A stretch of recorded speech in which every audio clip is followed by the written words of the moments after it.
Ladies and gentlemen, a very warm welcome to you all today. Thank you for attending to this TradeWinds Shipowners Forum here in Tokyo. This event has been running for a few years now, and it's a great pleasure to see how it's growing in interest and recognition across the industry. And it's a great pleasure to have some international friends with us here today who are in Tokyo for the Global Maritime Forum later in the week. My name is Julian Bray, and I'm the Editor-in-Chief of TradeWinds, and I'll be your moderator, your guide through to today's event. We've got a fascinating lineup, some excellent speakers, and I trust we'll have a very interesting and stimulating debate around the many challenges the shipping industry is facing today. Just a few housekeeping matters to start with. There are no fire alarm or emergency alarms planned, so if the alarms go off, please follow the advice of the staff of the hotel. The escape routes are very clearly marked. Please put your phones on silent. I'll try to remember to do the same thing myself when I go back to my seat in a moment. And if you do need to speak in any emergency, please respect other delegates around you and speak in a hushed voice. And if I could, at the start, thank the translators who are here again with us this year. They always do an excellent job, not only with the translation of the two languages, but also with the technical terms that we discuss with frequency in these debates around shipping today. We also have the TradeWinds app you may be aware of. You can find the TradeWinds app on the Apple Store and Google Play, or you can use the QR code on the back of your ticket. In the app, which you can log on with your registration details, you will find full details of all the speakers, other delegates, and the program, and you'll also be able to ask questions, both with your name and also anonymously, should you wish to ask something provocative of a rival or a friendly colleague, of course. And finally, I would like to thank the sponsors. They're here on the screen and on the board behind us. Without them, of course, this wouldn't be possible, led by ABS as the principal sponsor and the other many companies. I thank them sincerely for their help today. Now, before we start the formal proceedings, let me just offer a few reflections of my own on the picture the industry faces today. Disruption, complexity, and the green transition. There are words that are easy to say, but they sum up the challenges that the industry faces in the decades ahead. There are trade upheavals, political flashpoints, and the impact of the energy transition. And frankly, if you're not concerned and aware of the implications, you really haven't been paying attention. And we all have to expect the unexpected as a result of that. Financial markets, some of the commentators have termed this the normalization of deviance. That the unexpected will arise and it'll be challenging, and it may be a temporary blip, it may be a structural change that alters the landscape for good. Of course, in shipping, there have been some unexpected benefits for sure. Frankly, the wall of money that's flooded the industry has covered the cost. To cover the cost of disruption has been a huge boon. More money has been made in shipping in the last 4.5 years than any similar period in history. And that's had a radical transformation on the industry. Effectively, it's recapitalized this business. Profits have been extremely high. NYK will be hearing from its group chief executive, Soga-san, in a few moments. Reported profits of over 1 trillion yen, 2 years in a row. Dividends have been paid out from companies that were underwater just a few years before, and debts have been paid down to historic lows. Freight rates are generally high, asset values are ever rising seemingly, and new building prices have hit all-time highs in cash terms, if not inflation-adjusted terms. Order books are bulging. Tech startups seem to be everywhere. But despite all that positive news in the reaction to this disruption, there are many signals that the industry is perhaps not prepared fully for the future. The world's fleet, despite of all of this, continues to age. It's now at an all-time old age in contemporary terms. Only a fraction of the fleet burns low or zero carbon fuels. Emissions look like being up again this year for the industry as a whole, largely because of the rerouting around the Red Sea. Bluntly, shipping is off track to meet its carbon reduction goals. And this raises a few central questions. Ultimately, can the industry invest the estimated $5 trillion that will be needed to build the future fleet for 2050? There probably is enough money, both in the industry and around this industry, to finance that transition. But then is there the capacity to build and refit that business, the physical capacity? Is there the technology to succeed, and certainly the fuel to succeed? And finally, is there the governance fit to drive constructive change? There are serious questions about all of those issues. But ultimately, is there the will? Or perhaps put another way, is there the business case to truly create a shipping industry that is fit for tomorrow? I hope that some of those questions will be discussed and debated as we move on through this day, as the industry faces these challenges.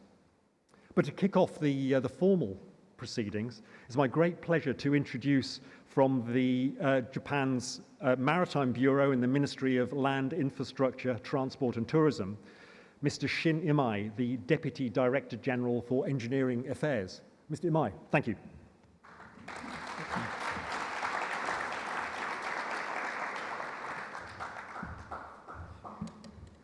Good morning, ladies and gentlemen. My name is Shin Imai from Ministry of MLIT. It's a long name. I'll say MLIT. It's a great honor and pleasure for addressing this symposium today. I'd like to touch on some issue on the decarbonation. That will be one of the main topics today. In particular, I'd like to talk about some issue about the international regulations development at the IMO and perspective toward the future. Okay. First, let's take a look at the global greenhouse gas emissions. The left figure shows the top 15 emitters in the world. China is the largest emitter, producing nearly 1/3 of the world emissions. The next is the United States, which is, together with China, produce nearly half of the world greenhouse gas emissions. It is followed by India, Russia, Japan, Iran, Germany, and so on.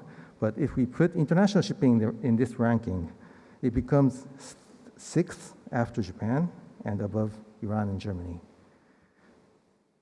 As you know, international shipping and international aviation are outside the framework of Paris Agreement under UNFCCC, which is the responsible organization promoting the reduction of greenhouse gas by country, while leaving those of international shipping and aviation to the IMO and ICAO, respectively.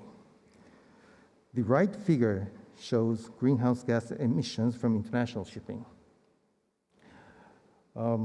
Maritime transport is expected to increase as the world economy develops, and greenhouse gas emissions are expected to increase accordingly unless we act immediately. The red business as usual line, developed by the IMO greenhouse gas study, indicates such trend. The green line is the level of ambition and checkpoints adapted in the IMO greenhouse gas strategy adopted in 2023. This was agreed by consensus in July last year with no objection from any country in the world. This is an agreement that includes both developed and developing countries.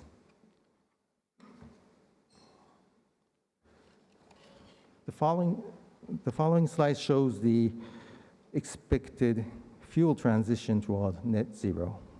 I don't think there's any need for me to make explanation for those who are present here, but currently, ships are mainly navigating fuel oil.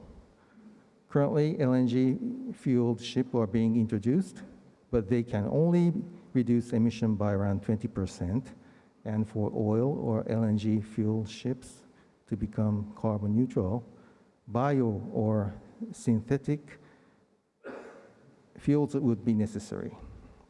Other options are methanol, ammonia, hydrogen.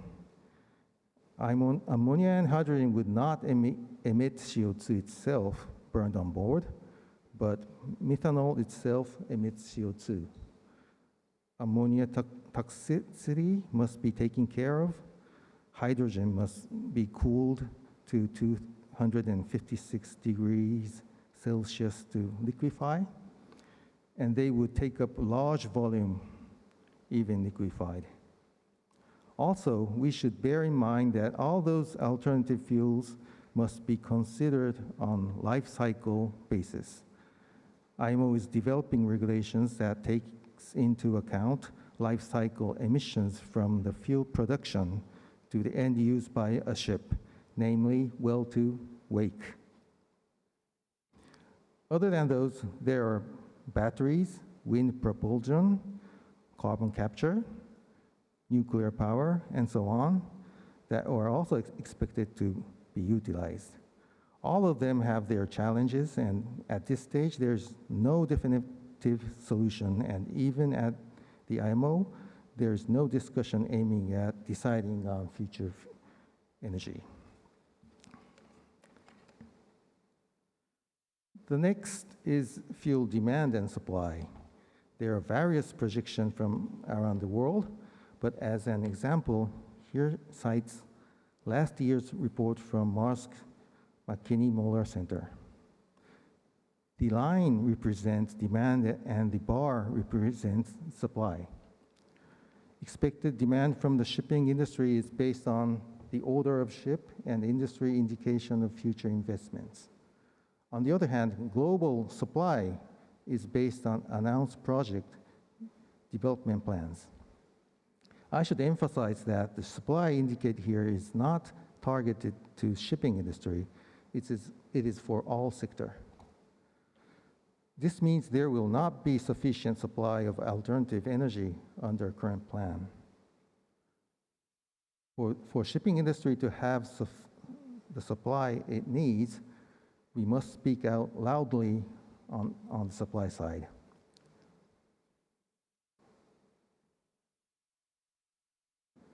IMO is currently discussing and negotiating mainly two main midterm measures to achieve reduction target.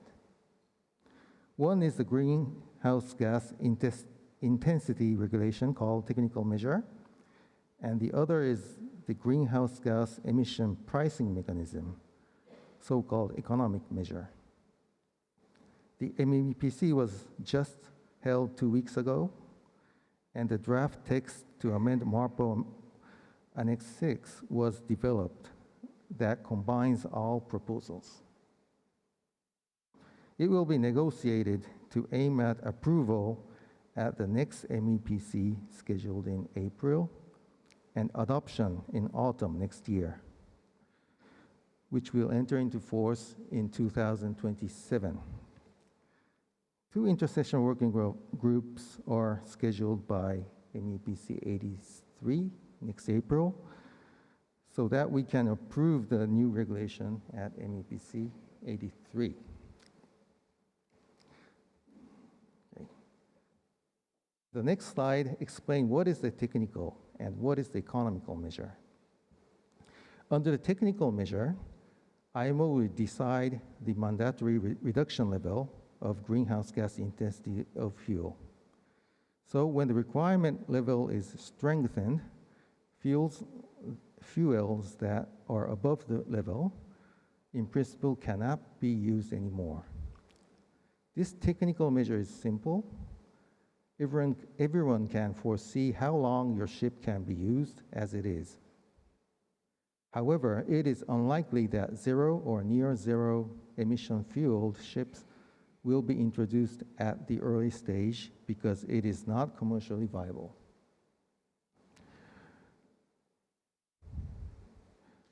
This means that most ships will just stick below the red line by mixing minimum biofuel or retrofitting some available technologies.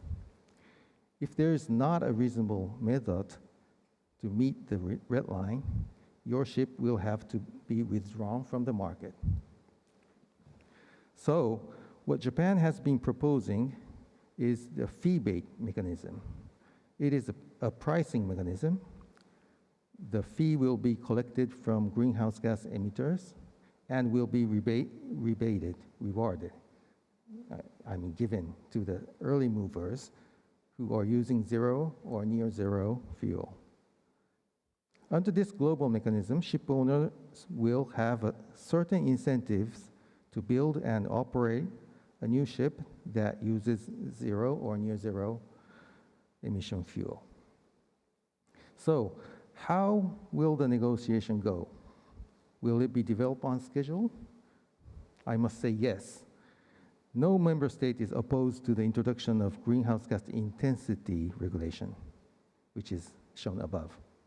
I think it will be agreed somehow on schedule. The issue will be how stringent the reduction rate will be. Another issue is whether any flexibility would be given to those who cannot meet the requirement.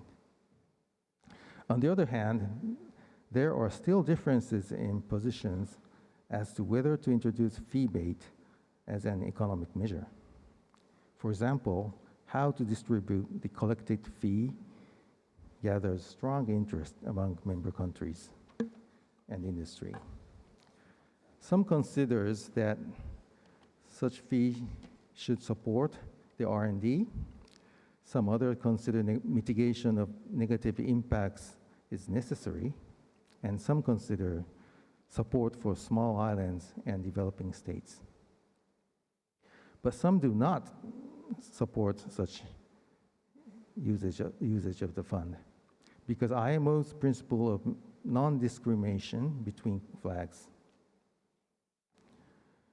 We have to find an agreeable solution. The question is whether IMO can find a solution that would receive 2/3 of the member states' support to amend MARPOL Convention, Annex 6. Although United States presidential election is a matter of concern, I would like to note that the adoption of regulation cannot be stopped by a single country. There are strong thrusts of eagerness to find an agreeable solution at IMO next year. So the answer is yes, we can adopt the new regulation. The next slide is about safety. Okay. Ensuring safety is a prerequisite for ships that use new fuels such as ammonia and hydrogen. As mentioned before, ammonia is toxic and hydrogen is explosive, and hydrogen must be cooled down to 256 degrees for liquefaction, and various precautions are required. IMO has already tackling these issues for years, and safety requirements will be ready soon, as shown in this slide. So, the development of zero-emission ships in Japan. As mentioned before, there are many possible options to achieve zero or near zero emissions. Many projects are in progress on many levels, but each alternative has pros and cons. Some are suitable for large ships and long-distance voyages, while others are suitable for small or short-distance ships. In Japan, we are working on most of the areas, and some have been successfully developed and are ahead of the rest of the world.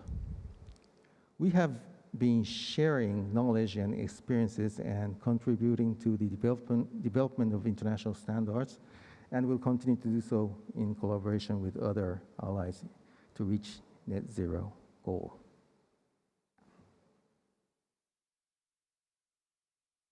The last slide summarizes what we have done so far, where we are, and what we have to do. So far, I think shipping community is doing well. As long as we succeed in agreeing on an effective and workable package of measures at IMO next year, we will be on track. However, we need a sufficient supply of alternative fuels. It needs to be reasonable. So we have to request strongly and work together with the supply side so that we can create commercially viable market in the near future. LCA certificate, life cycle assessments certification scheme for fuels are necessary. Also, bunking infrastructure is necessary. And then expanding green shipping corridors to all over the world, it would be necessary. Shipbuilders and manufacturers has to be ready to construct those ships. It is not mentioned here, but we also have to train seafarers who can safely treat alternative fuels. So we must overcome various challenges and eliminate uncertainty one by one, but we don't have time to react slowly. It is not an argument of chicken and egg. We have to do it in parallel. The government of Japan will work together with the private sector and other countries. I sincerely hope that we will be able to have fruitful discussions during today's forum that will lead us toward zero emission goal and sustainable future of the shipping community. Thank you very much for your attention.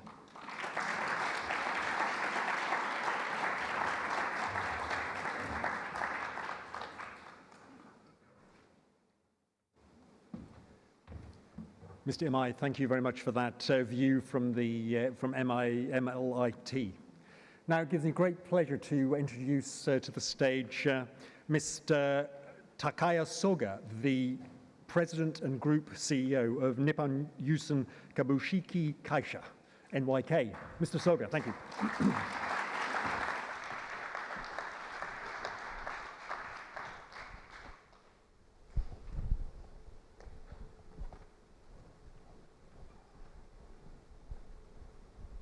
Hi, good morning. Thank you. Thank you very much.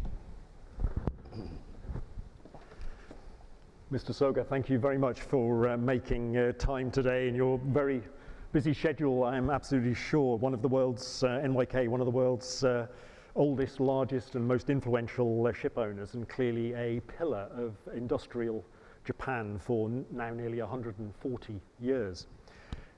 You've been the Group Chief Executive since April 2023, after around 13 years overseas, I read. And in one of your early statements to your employees, I was reading you said, "I want to be a pioneer who boldly shows the way forward. My two cherished mottos are, if you keep your mind clear, even fire feels cool, and laughter is the key to success."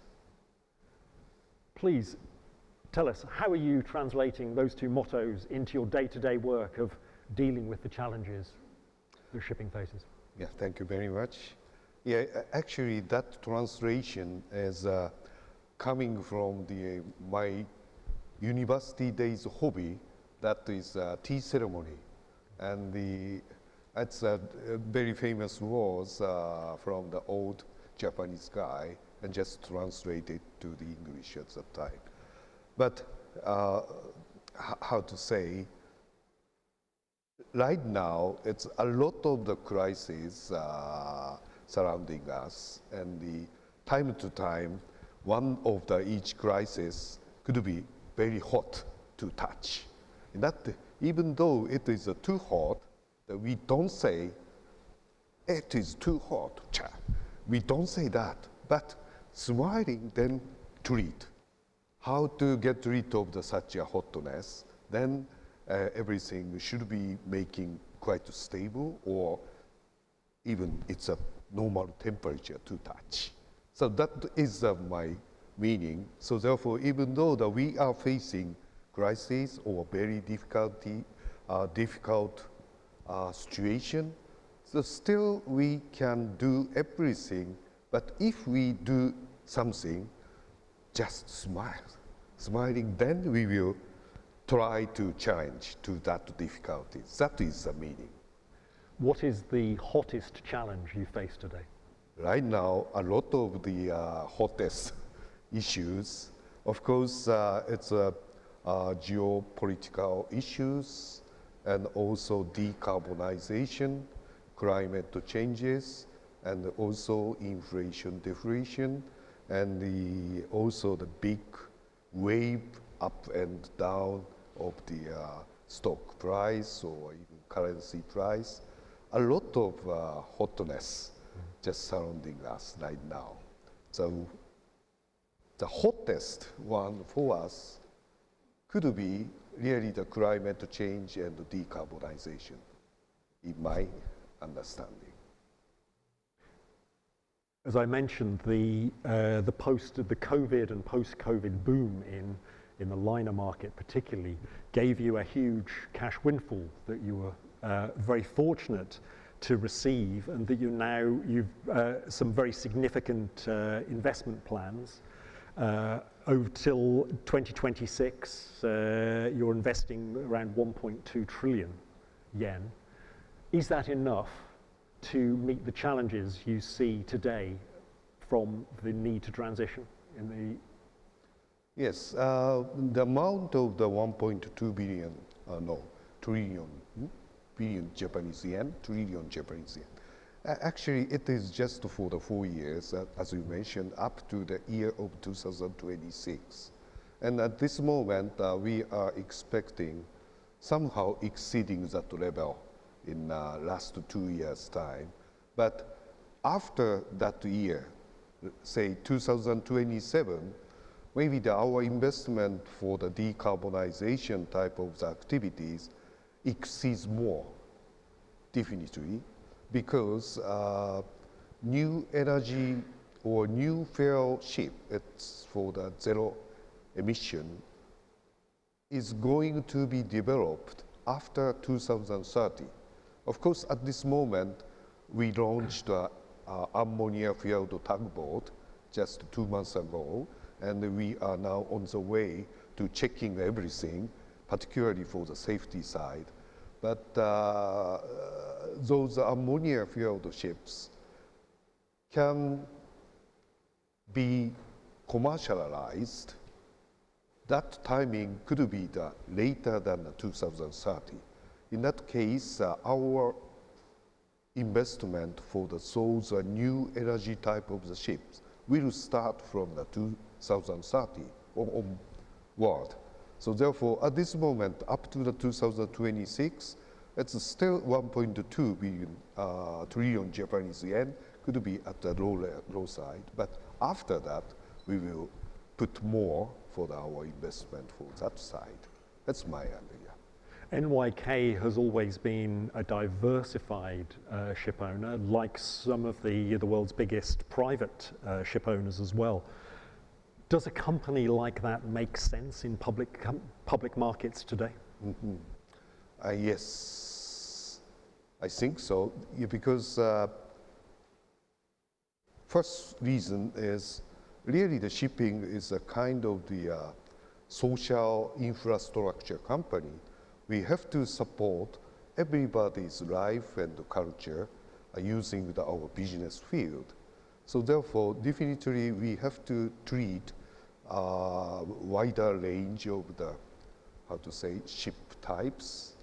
That is one reason. And also, we experienced through the 139 years experience, history, the diversification of the range of ship types is a kind of the risk hedge for us, for the revenue side or profit side. Even the one field of the particular ship type is quite a good revenue, but a B type could be very bad. In that case, just offset each other. So therefore, always kind of the risk hedge is working for this one. And also, our company mission is bringing value to life. So always we are think through what is the best value for well-being. Anytime we are considering that one. In that case, depending upon the value required by the people or by the world, era by era, we need to change our portfolio of the ships type. If we have variety of the ships type, we can easily to handle to change our portfolio depending upon such a value. So such type of the beneficial points we have in our management style. The idea of diversified fleets to hedge the risks of different areas is well established. As I say, some of the world's biggest private ship owners are structured in that way, but many public owners are in clearer verticals, and arguably that gives them more particular focus.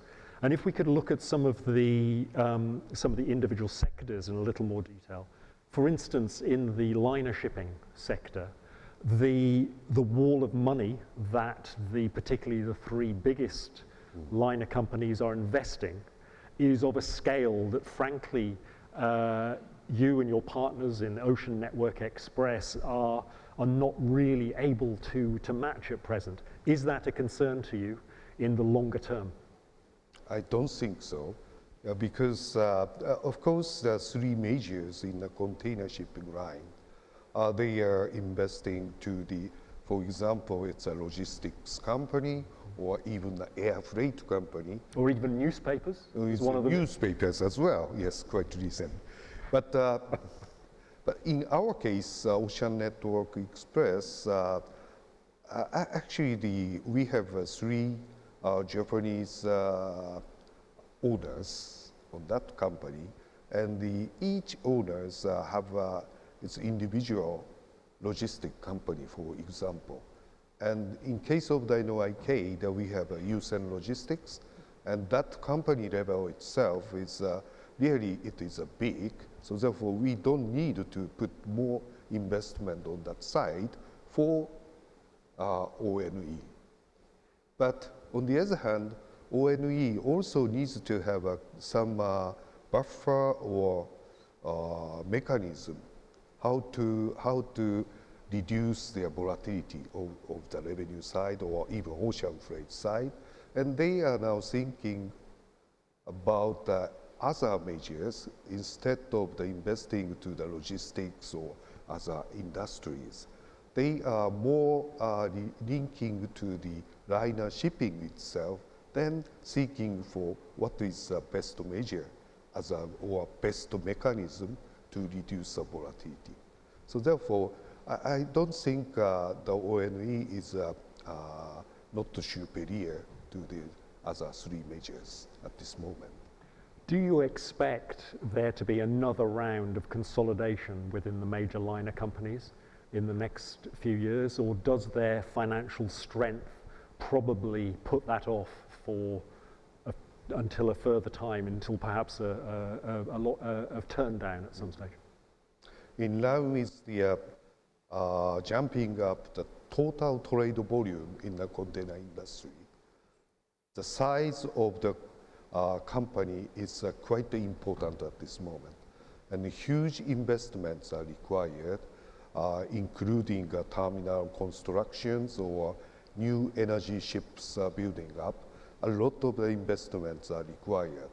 From that viewpoint, small company is not survival in that case.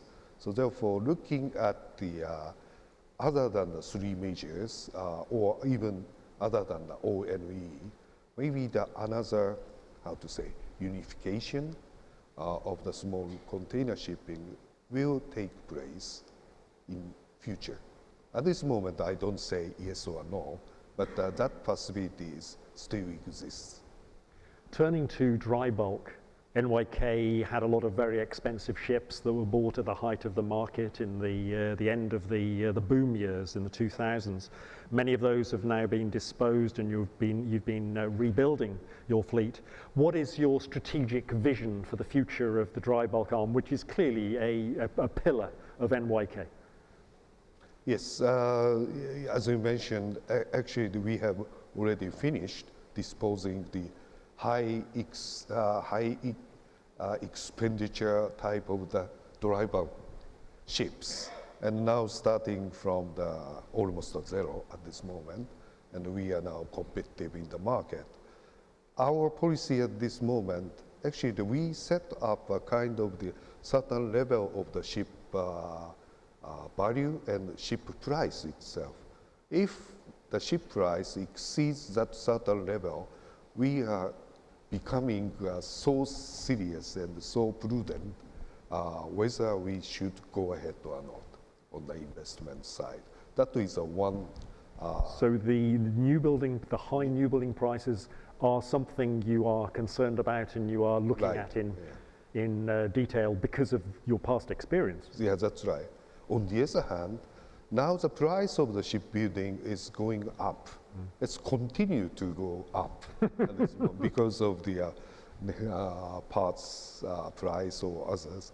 So therefore, it is a kind of fighting each other, A idea and B idea. But for the kind of the circular economy, shipbuilding and also ship operating, ship owning, and also customers, kind of the supply chain or circular economy, somehow the shipping company needs to accept the kind of the price increase of the shipping building cost. Unless otherwise, this circular cannot move ahead. So that is our ideas.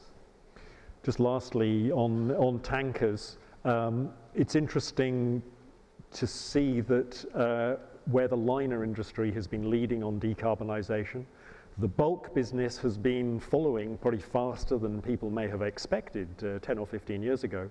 The tanker business has without doubt been lagging behind. How do you see the question of the green transition impacting the tanker business, the traditional tanker business in the next decade? Demands of oil will not decrease so fast. So all of the research companies now saying that that is very slightly increase, even in the current situation. So therefore demands, as long as there is demand, we continue to carry oil on tanker. But what is our green policy for the tanker side is how to reduce our CO2 of the tanker ship itself. And now some of the customers, together with those customers, we are talking about new energy usage for even the tanker, like LNG or other new energy as a ship fuel. That discussion has started. So therefore, carrying the oil, no changes, but we try to reduce the CO2 of the carrying vessel itself. And now the customer, some of the customers accept that. And you are anticipating new trades arising in some of the new energy sources, such as ammonia, hydrogen, and even CO2? I think so, very much actually. Yeah. And particularly the demands of the ammonia, it's not only the fuel use, but also it's a common use that is increasing. I mean that the blue ammonia or green ammonia.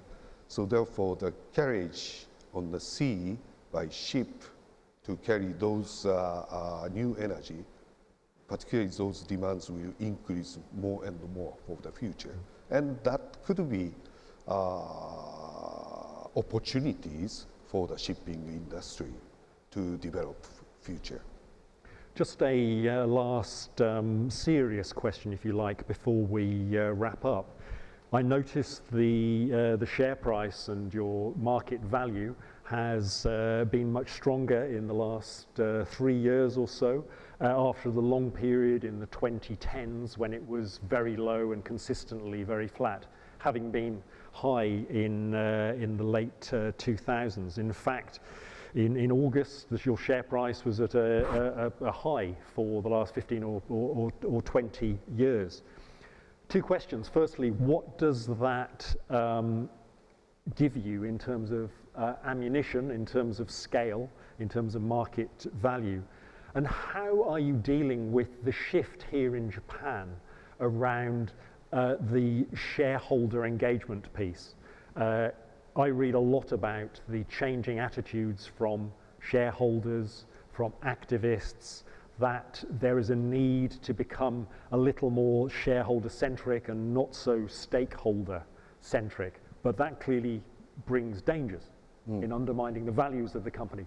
So the two parts of the question is, what value does the intrinsic cash value of the company bring you, and how is that translating into your relationship with your shareholders? I think the past 2-3 years profit is helping us for the investment side, and clearly that we are looking at the decarbonization type of activities, and we can somehow easily to make an investment thanking to the last profit. But I think it makes our balance sheet bigger and bigger due to the heavy investment for the future. So therefore, stock price itself must be also increasing in line with our balance sheet expansion. At this moment, whether that is balanced, I don't say no. Still, our stock price is at the lower side comparing with our expected balance sheet for the future. So therefore, we need to try more and more how to increase our stock price. That is one point. And your second questions, yes, we are really looking at every kind of the stakeholders, but past few years, past few decades, attention to the investors are not so much in case of the NYK, because really the stock price itself at a quite low side and no movement of. So therefore, they didn't need to take care of investors so much at that time. But now, its balance sheet or our company value is going up, and everybody is looking at ourselves. So therefore, definitely we need to take care of the investors now. And for that purpose, our CFO here, Kono-san, or even myself, are regularly convincing investors meeting, and at that table, we try to hear what they want and what they really want to get from us. At the same time, it is only investors, but also we have to take care of our workers, our employees.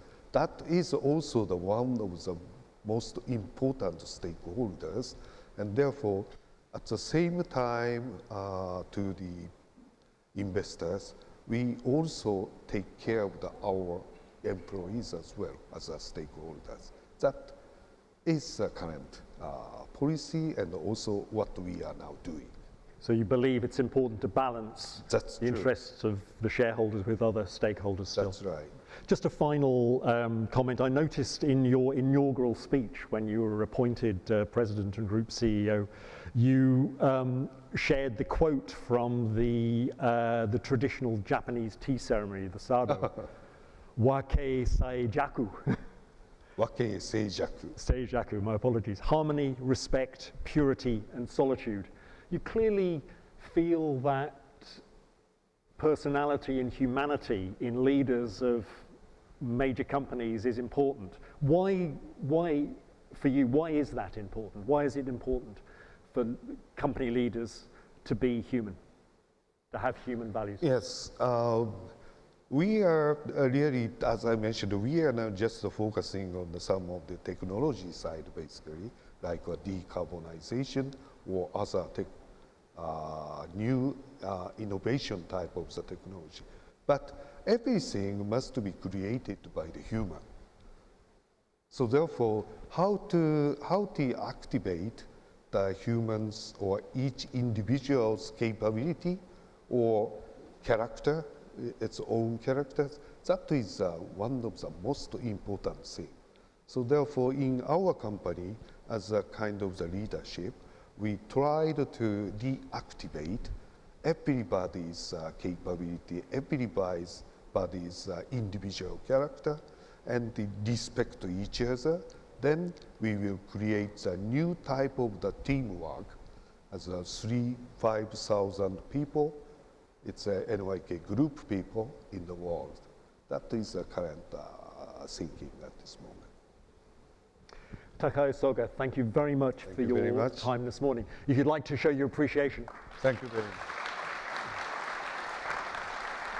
Thank you. Thank you so much. Thank you.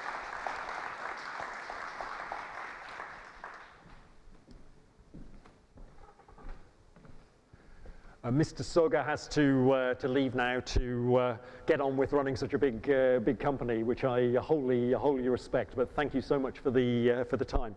Now it's my pleasure to introduce to the stage the panelists on our first discussion group.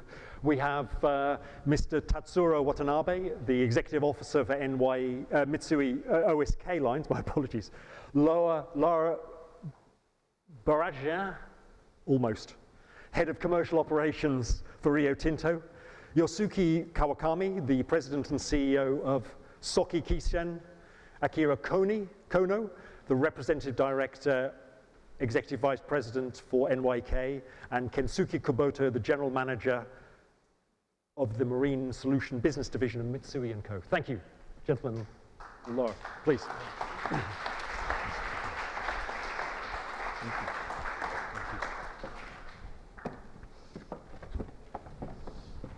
It's the middle, right? Yeah.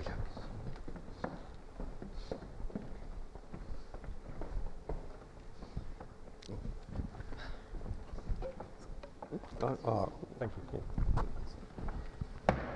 Excuse me. Sorry. Laura and gentlemen, thank you very much for being with us this morning. This first section is to continue in many ways the conversation that we had with Mr. Soga about the changing landscape of shipping and how your companies are managing the challenges and shifts that you face. And if I could start by turning to Tatsuro Watanabe, perhaps, and ask him directly, how is Mitsui OSK dealing with the immense challenges, and particularly the challenges of the green transition? Green transition. Yeah. Okay. Thank you. We green transition. So we are we are doing, so our motto in the green transition is do all what we can do. As the Imai-san of MLIT kindly introduced, we are doing the conversion of the conventional bunker fuel to the new green fuel, and also we are doing our effort to enhance the voyage efficiency by installing the wind challenger and other device on board for the wind assist for the vessels.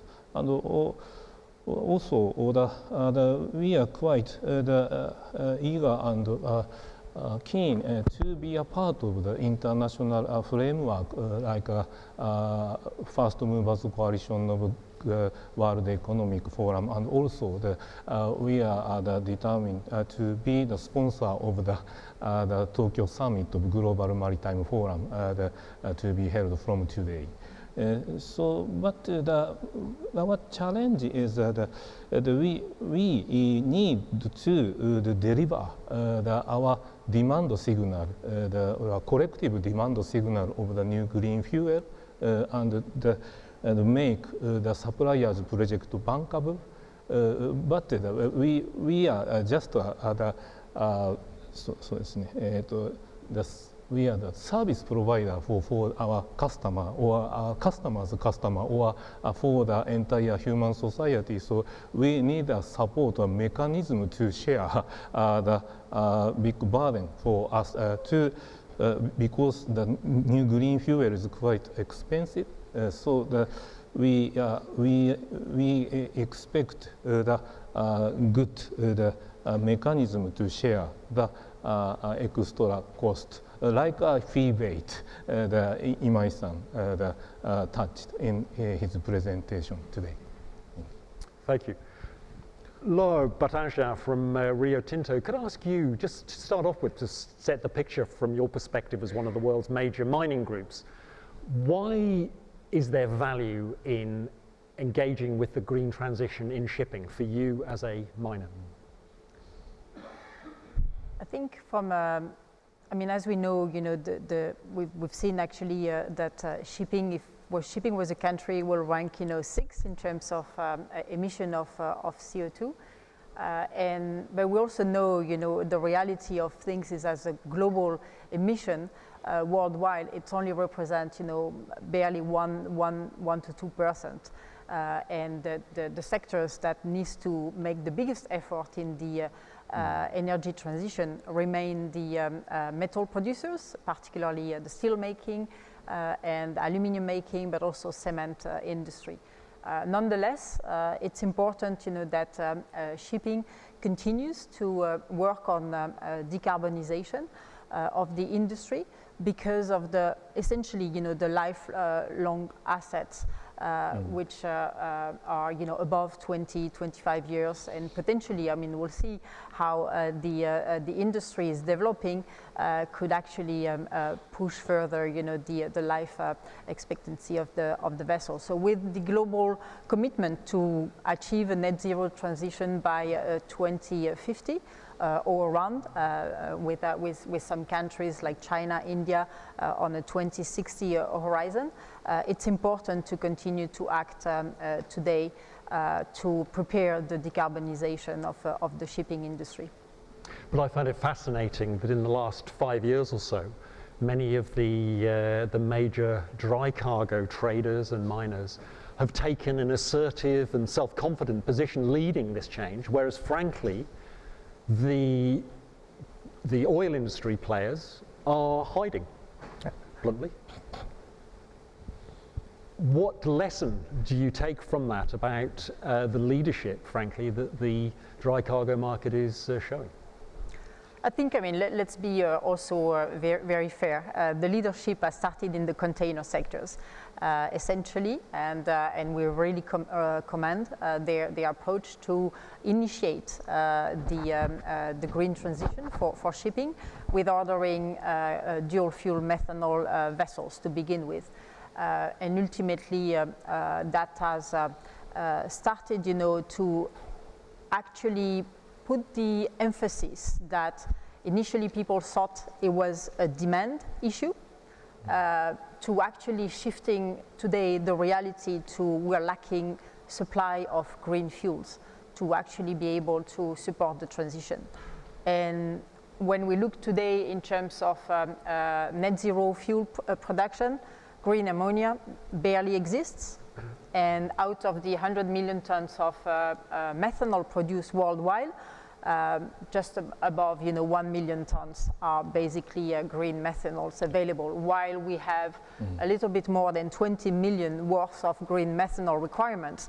in terms of vessels either on waters or on others. So there is definitely a supply issue of green fuels that we are facing.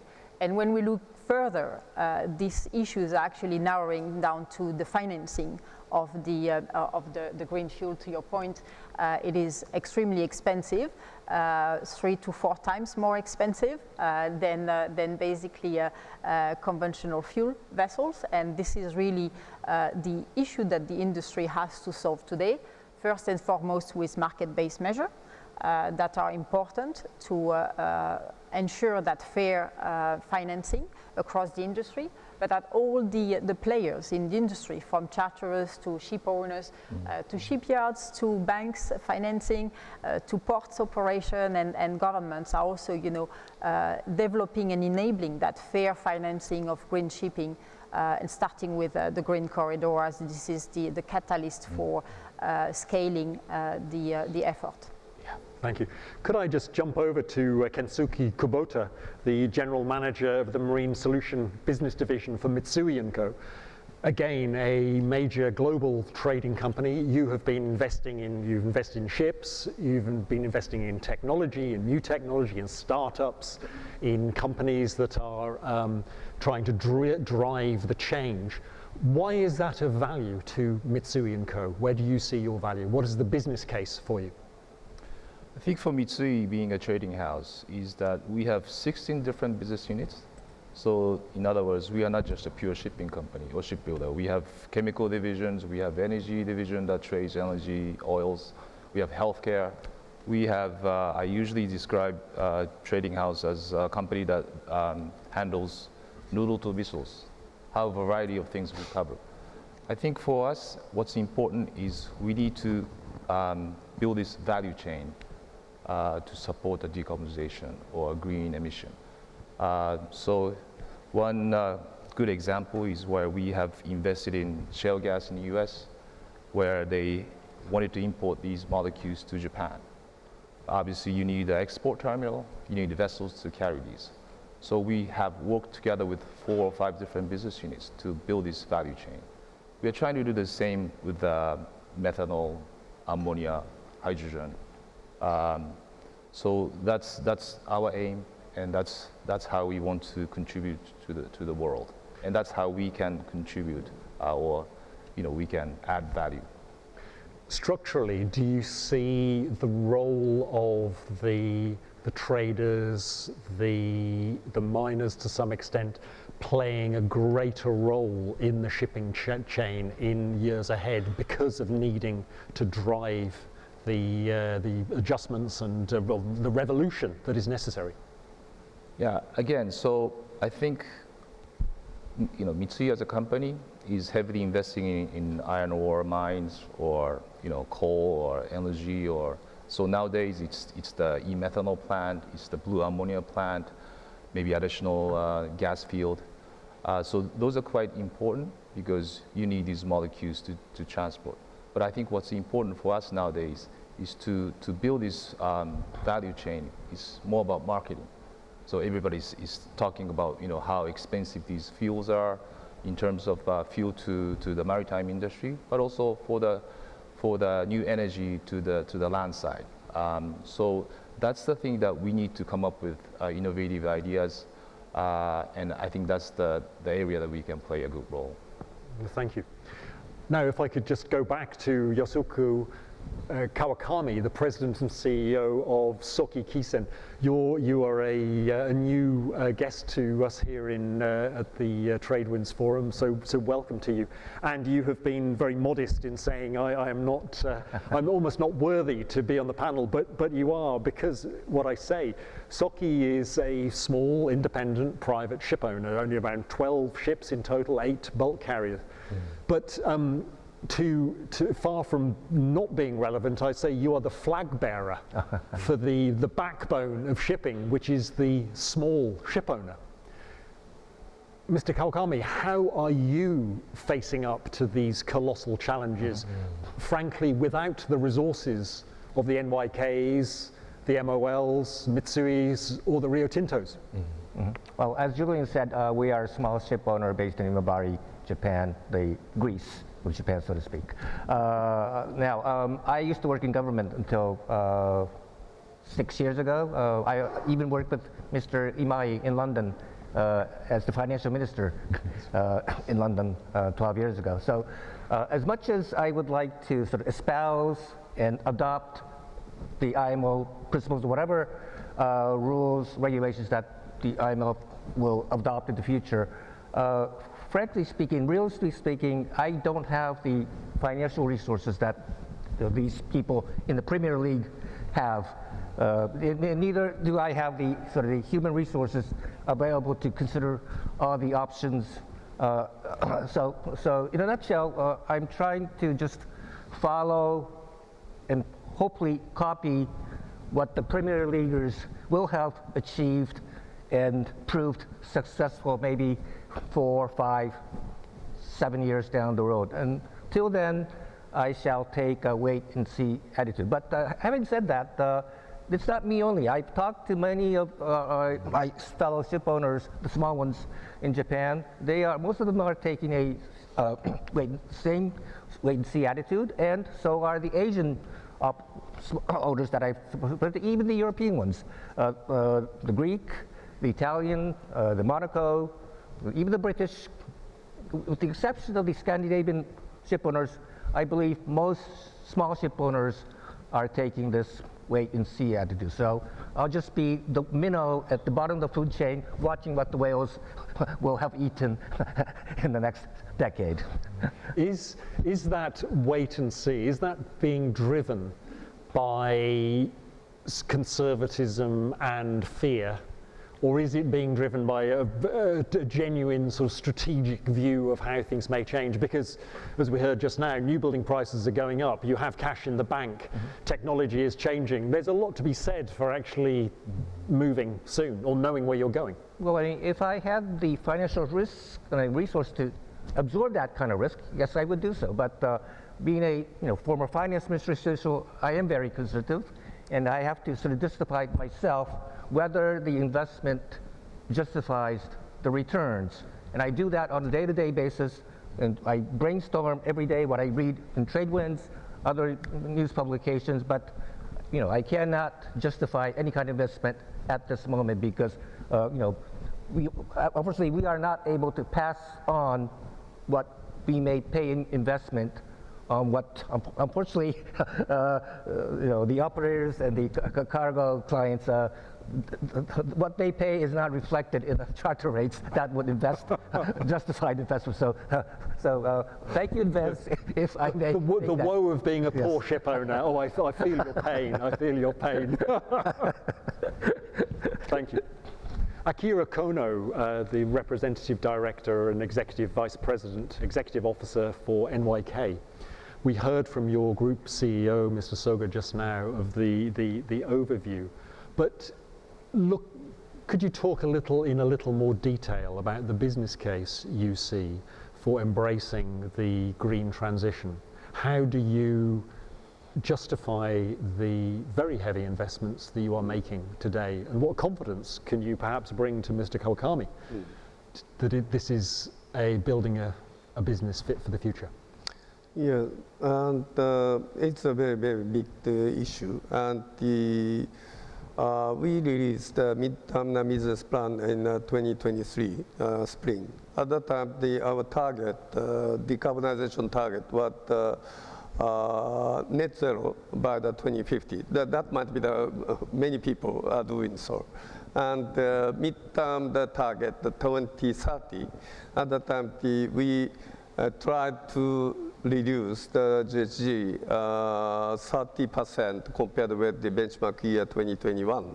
But last November, we revised that and increased our target 45% reduction by the 2030 compared with the 2021, which is aligned with the Paris Agreement 1.5 degrees scenario.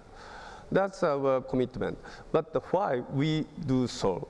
And we are a listed company, and we disclose the financial statements as well as the non-financial statements and the figures.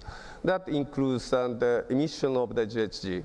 That the requirement of this disclosure of the non-financial figures are getting higher and higher. That's one of the reasons. And also quite recently, and not recently, and this year, everyone knows, and the EU introduced the EU ETS for the shipping.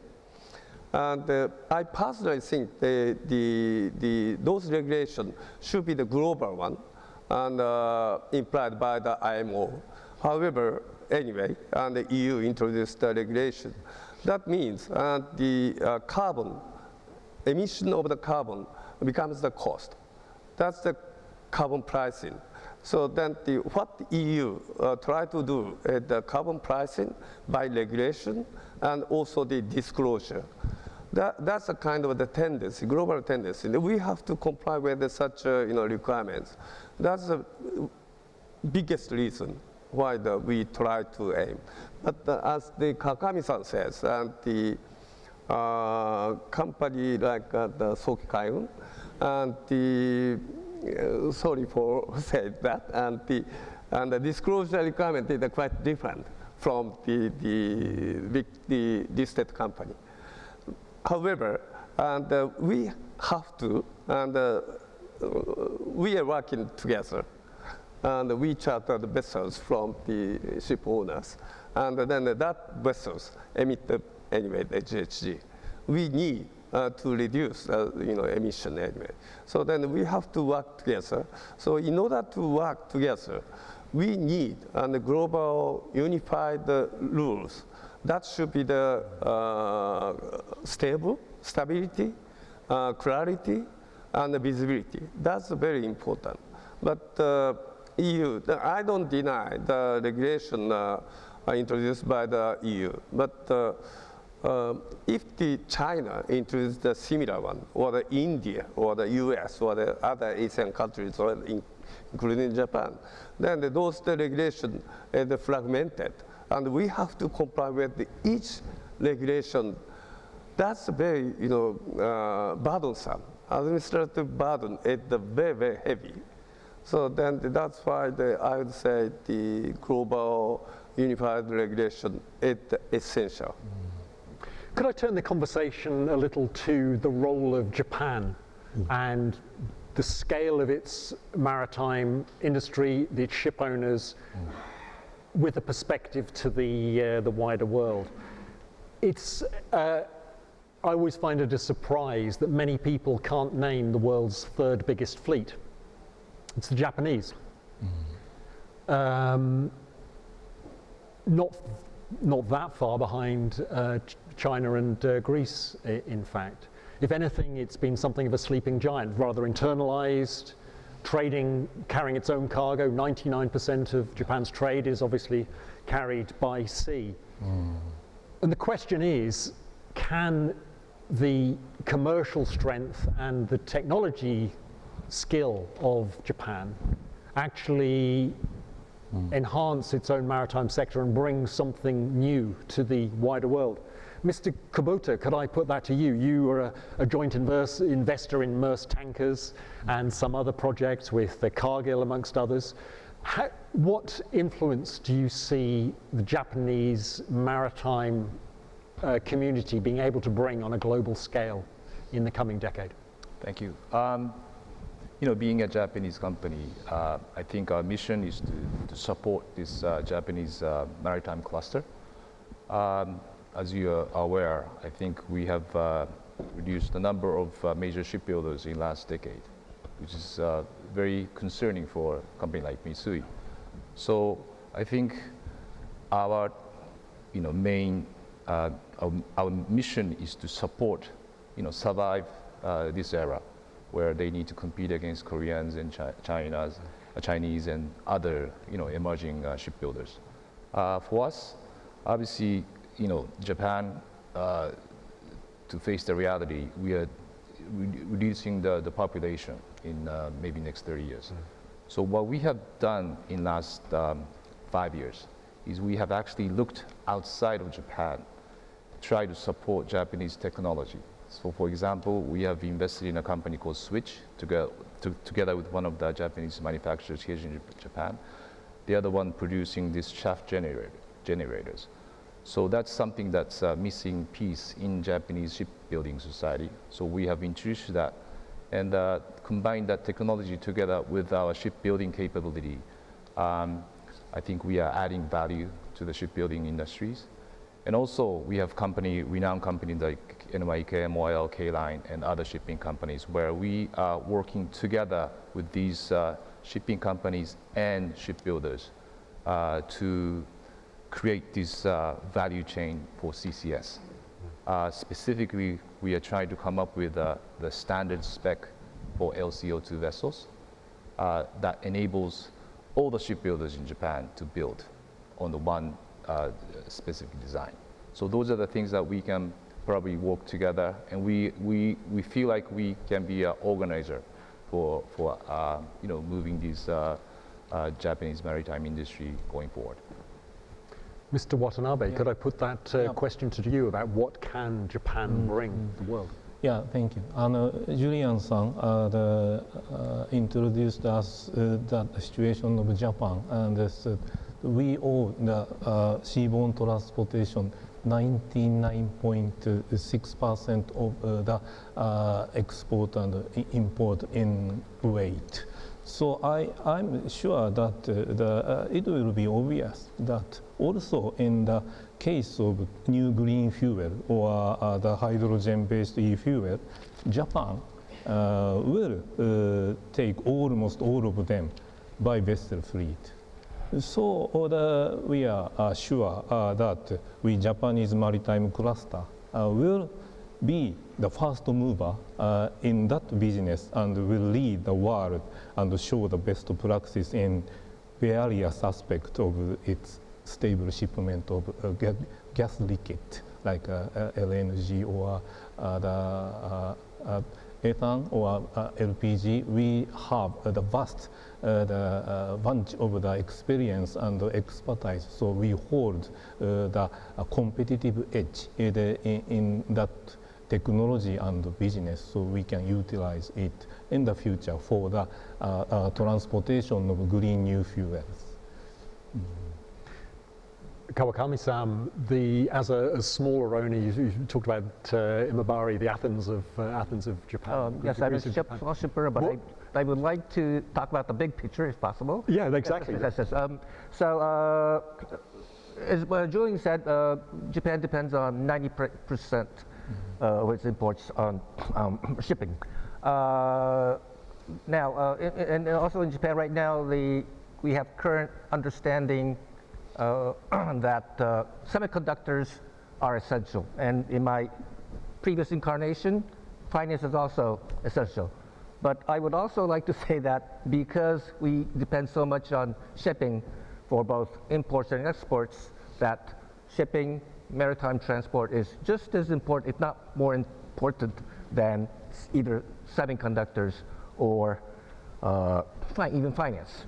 Back in Imabari, after 45 years since graduation, I've discovered that we are doing not so bad. I mean, semiconductors. I actually studied electrical engineering in college, including semiconductors, and when I graduated, we're at the top of the world. Look what's happened in 40 years. Same with finance. The UK used to have a car industry 40 years ago. Yes. Anyway, but I thought the maritime industry had been lost, in my college years, but it still goes on. So I've been sort of telling or imploring my fellow colleagues in shipowners, shipbuilding, maritime equipment, like Mr. Kubota mentioned, that we should use this cluster to sort of capitalize on the concentration of the industry, because there is no such cluster anywhere in Japan or anywhere else in the world. So, but as you all know, shipowners in particular, we are fiercely independent people. So everything that I've said has been met with a very silence, but I hope that someday that many people will notice that or recognize the need to get together to actually capitalize on this cluster to make Japan the leading maritime nation that it was 40 years ago and beyond. Laura, could I ask you your perspective as an outsider, obviously as a client and a partner of some major Japanese companies? Yeah, What's your view on its scope, its power, its influence, and what more it could offer? I mean, to your point, third fleet worldwide, third shipyard capacity as well, which and we know, you know, Japan innovation is also very high ranked worldwide. So ultimately, you know, all the ingredients are there, and actually Japan is demonstrating some leadership, you know, towards the ammonia fueled vessels, you know, in terms of design trials and also clear willingness to use, you know, ammonia as a future fuel as well for their fleet. Where, you know, we see, you know, could be done more is actually, I mean, to the point is, as a leader, you know, how do we ensure that the vessel designs, you know, are at the most efficient in terms of fuel consumption perspective, but also are there, you know, given the knowledge and the history around the shipbuilding, what are, you know, some of the designs that could also break the paradigm of actually splitting that cost imperative that the value chain has to carry to finance green shipping, for example, in being flexible in carrying different cargoes, but also so then in the end, you know, the cost can be shared on the two legs, laden and ballast. So I think, you know, Japan could definitely contribute from that perspective.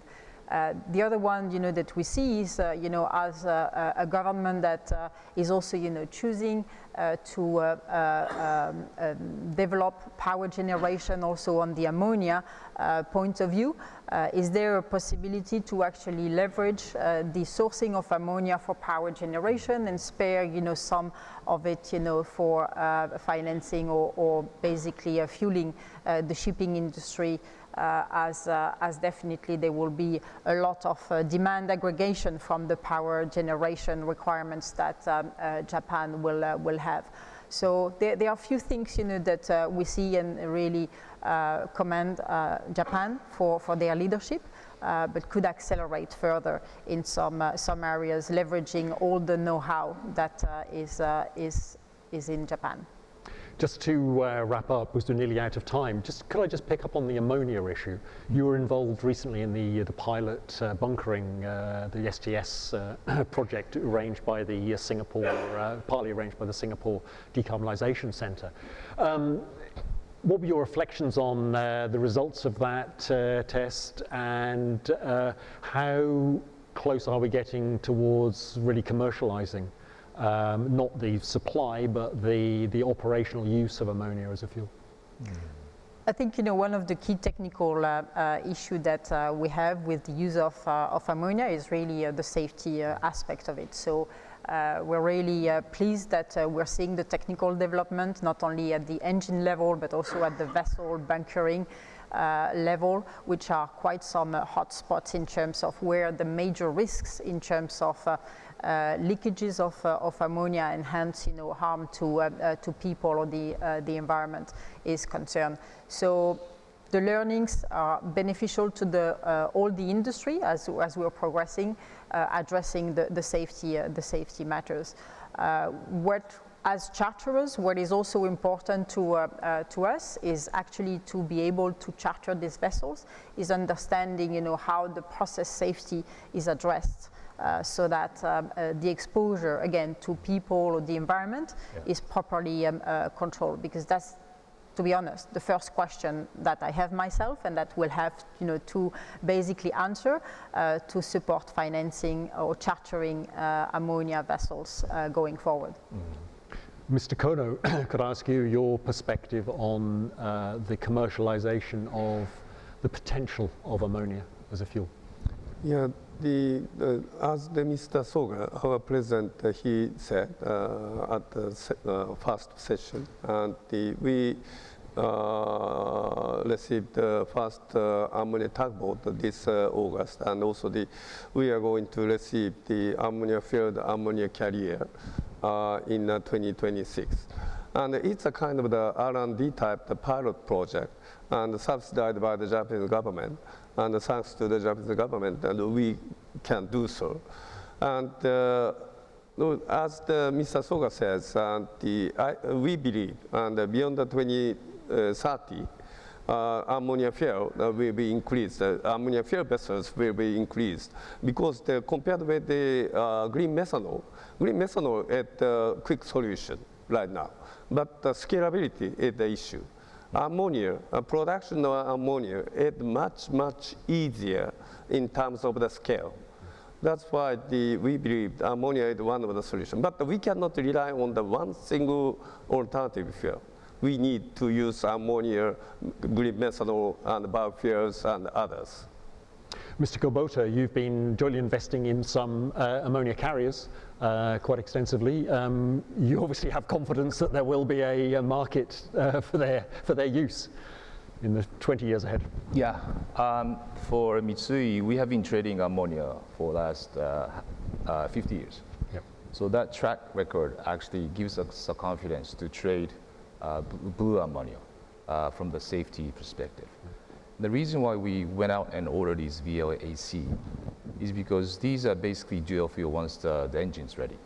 So rather than having these all different kind of infrastructure ready, we want to use these dual fuel ammonia vessels to train the seafarers. So that these vessels will probably, I don't know, from US to Japan or from Middle East to Far East or whatever. What's important is to train these seafarers on board by having these ammonia carriers. So I think from our perspective, that's the probably quicker win to be able to adjust to the ammonia fuel, the world of ammonia fuel. Mr. Watanabe, are you equally confident of the emerging positive outlook for ammonia? Yeah. So indeed, I'm inspired. I feel very much in this panel is that all the panelists are the inevitable part of the same value chain. So everyone already told that any single company cannot contribute much in the space of the environment and sustainability. So Kami-san also pointed that we need to be together, and then we can materialize the bigger achievement in the future. Thank you. Yeah. And I must give the last word to Mr. Kawakami. Yeah. When will you be ordering ammonia dual fuel vessels, do you think, in your tailored wait-and-see picture? When I have proof that NYK, MOL, Mitsui have succeeded, then I can. But for the moment, I'm actually interested in biofuel because they require very little marginal investment, both on the equipment side and on the cruise side. And I actually went to Mozambique during the summer because one of my newfound acquaintances, he's growing biofuel on a sort of a small nursery there. So if that kind of investment can be sort of commercialized on a large scale, that can provide stable source of fuel for the little minnows like us who cannot afford to go up to LNG, ammonia, methanol, that will be a relief. But of course, biofuel has its own problems competing with the air industry because they can pay much more than we can in terms of what they call sustainable air fuel. So that's another big challenge, competing with other industries on the same kind of fuel. Indeed. thank you very much for your contribution this morning. If you'd like to give them a round of applause.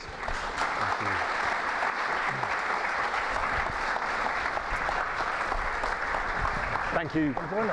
Thank you very much indeed. Huh? You are Italian? No, French. Oh, French. Oh,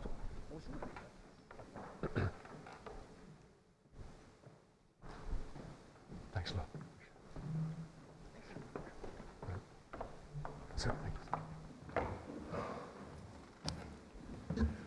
And now, shortly before we break for coffee, it's my great pleasure to introduce someone to give us a presentation from ABS, our principal sponsor. It's my pleasure to introduce the Senior Vice President for Global Business Development and Global Marine Market Sector at ABS, Vasilis Koustalis. Vasilis.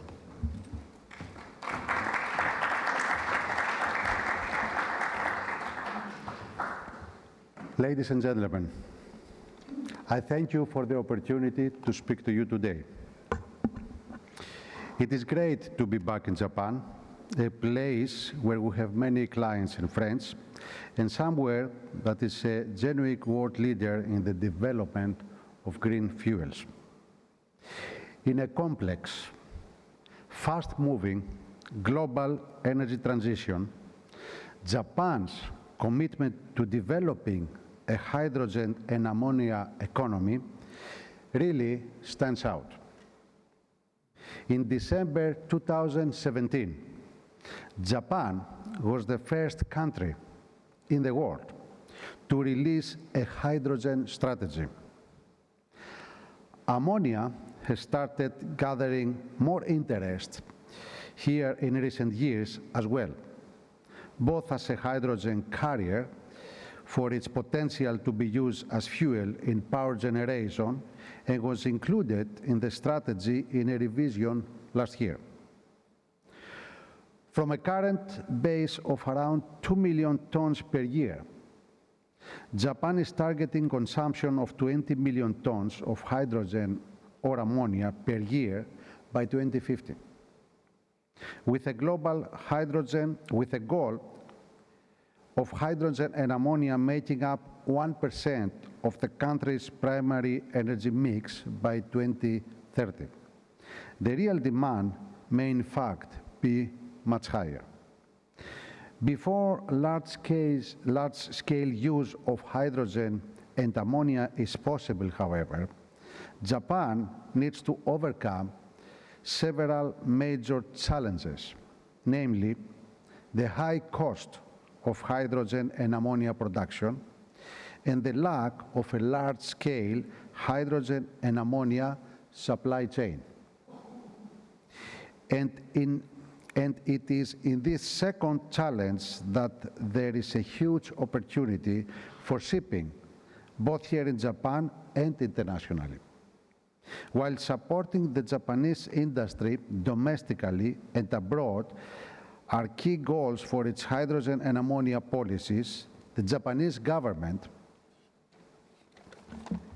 recognizes that domestic production alone will not be enough to achieve hydrogen supply chain targets. That's why another major theme of last year's revisions of the hydrogen strategy is the need to develop an international hydrogen and ammonia supply chain. Crucially, the strategy specifies that efficient and stable international transport from overseas to domestic bases and secondary transportation from domestic bases to all parts of Japan are necessary, and ships capable for long distance and large-scale transportation are going to be essential to deliver the vision. As if that was not incentive enough, the Japanese government is backing this vision with 15 trillion yen worth of investment, much of it designed to offset the risks inherent in establishing a new supply chain. Unsurprisingly, shipping is responding, with orders for very large ammonia carriers, VLACs, at 90 to 95,000 cubic meters, emerging as a new trend. This is because only some of the existing global fleet of very large gas carriers are also ammonia capable. But as they were designed for the LPG trade, specifically, and due to the higher specific gravity of ammonia, can be filled only 80 to 85%. Meanwhile, VLACs with strengthening hulls and tank structures can sail with 98% of their capacity filled with ammonia. VLAC ordering, which began in 2023, is going strong in 2024, with the first delivery scheduled in 2026. New build cost of VLACs on average is at a premium of 1.5 to 3 million over VLGCs. Some shipowners are also investigating to upgrade their existing VLGCs to transport ammonia, costing an average of 2 million per ship. Interestingly, the structure of the LPG fleet is also transforming. The expansion of the LPG trade into the future is said to be driven by orders for VLGC and VLAC tonnage of 70,000 cubic meters and above. According to the current order book, 96 vessels, 55 VLACs, and 41 VLGCs are scheduled for delivery between 2024 and 2029. Importantly, 34 VLACs on order are scheduled to be delivered in 2024, just in time to support Japan's commitment to push fuel ammonia demand to 3 million tons annually by 2030. But the transition is already well underway. Last year saw the first shipment of carbon ammonia cargo from Saudi Arabia and have seen others since, including from Abu Dhabi. Earlier this year, another energy major signed an agreement to ship 500,000 tons of blue ammonia from Texas, United States, to Japan. Other agreements have been signed with firms in Western Canada and Australia, among others. The common thread throughout all of this is shipping emerging as a vital connector, the foundation on which all the related supply chains are built. Shipping will be the vehicle for the transition both as carrier and end user. 18 ammonia-fueled vessels have been ordered so far in 2024 alone, and 439 new builds are listed as ammonia ready. So, the industry is responding, but governments must make investments to provide scalability of options and enable commercial first movers. Here, Japan is leading the way. It is surely a lesson for the rest of the world that a land of limited natural energy resources has turned a weakness into a strength through vision and a powerful commitment to delivering on it. Thank you for your time today.